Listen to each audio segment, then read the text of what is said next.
আসসালামু আলাইকুম। কেমন আছেন আপনারা সবাই? আশা করি সবাই ভালো আছেন। আলহামদুলিল্লাহ আমরা সবাই ভালো আছি। তো সকাল সকাল পরিবেশটা কিন্তু আজকে খুবই ঠান্ডা ছিল। তো বাইরে ভালোই কুয়াশা ছিল ভোর থেকে। তো এই পর্যায়ে অনেকটাই কুয়াশা কমেছে, কিন্তু রোদের কোনো দেখা নেই। তো চলে আসলাম নাস্তা করার জন্য, আর আজকের নাস্তাটা বাহির থেকে কিনে আনা হয়েছে। তো সকাল সকাল কিন্তু আজকে রান্নাটা সেরে ফেলেছি। আর আজকে যেহেতু জুম্মার দিন, দেখা যায় একটু কাজ বেশি থাকে। তো সকালে রান্নার ঝামেলাটা শেষ করে ফেললে দেখা যায় সারা দিনে একটু স্বস্তি মনে হয়। তো এই যে আজকে একটু লেট করেই নাস্তা খাচ্ছিলাম। আর ওইদিকে কিন্তু রান্না বান্না প্রায় শেষ হয়ে গেছে, মানে শেষের দিকে। তো গরুর মাংসটা আমার হাজব্যান্ড রান্না করেছে সব সময়ের মতোই। উনি শুক্রবার বাসায় থাকলে ইদানিং একটু গরুর মাংসটা রান্না করতে চায়। ইদানিং উনি এক এক দিন এক এক আইটেম ট্রাই করে। তো আজকের গরুর মাংসটা উনি আরেকটু ভিন্নভাবে রান্না করেছে। তো বেশি ময় মশলা দেয়নি, অল্প মশলা দিয়ে রান্না করেছে। তো খেতে আলহামদুলিল্লাহ ভালোই হয়েছিল। তো যাই হোক, আমরা এখন নাস্তাটা সেরে নেব। তো আপনাদের সাথে দেখা হচ্ছে একবারে বিকেলের দিকে। এখন আমি বাদবাকি কাজগুলো একটু সেরে নেব। তো দুপুরে খাওয়া দাওয়া শেষ করে সন্ধ্যার একটু আগে চলে আসলাম আবারও ভিডিও নিয়ে।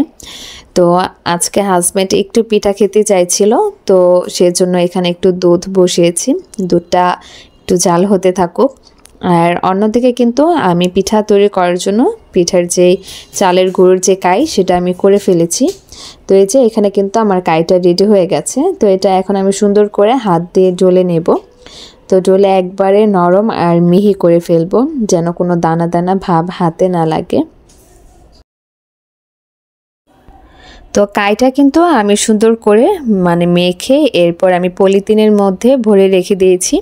তো এখানে আমি একটু চলে এসেছি নারিকেল কোরানোর জন্য। তো নারিকেলটা এখন আমি একটু কুড়িয়ে নিচ্ছি। তো নারিকেল দিয়ে আজকে দুধকুলি পিঠা তৈরি করব। তো ওইদিকে আমার নারিকেলটা কোরানো হয়ে গেছে। আর এখানে কিন্তু আমি একটু মিঠাই দিয়ে পানি বসিয়ে দিয়েছিলাম।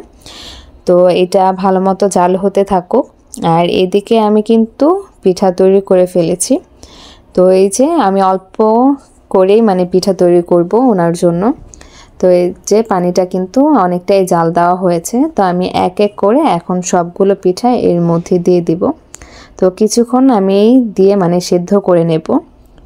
সেদ্ধ হওয়ার পরে আমি দুধ একসাথে মিশিয়ে নেব। তো আমি এক এক করে সবগুলো পিঠা দিয়ে আমি ঢাকনা দিয়ে একটু সময় রেখে দেব। আর যেহেতু কারেন্টের চুলা, বলক আসতে একটু সময় লাগে সেজন্য। আর গ্যাসের চুলা হলে ঢাকার প্রয়োজন নেই। তো দুধকুলি পিঠা তৈরি করার পরে আমার কিছু চালের গুঁড়ি, তো সেই কাইটা রয়ে গিয়েছিল। তো ওইটা তো আর ফেলে দেওয়া যায় না।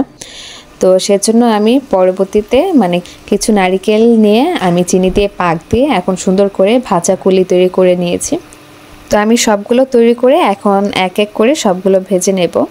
আর এই পিঠাটা কিন্তু খেতে ভীষণ ভালো লাগে।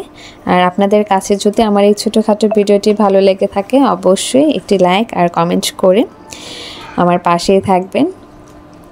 আর আমার এই ভিডিওটি দেখার জন্য আপনাদেরকে অসংখ্য ধন্যবাদ। তো সবাই ভালো থাকবেন, সুস্থ থাকবেন। আজকের ভিডিওটি এই পর্যন্তই। তো আল্লাহ হাফেজ, আসসালামু আলাইকুম।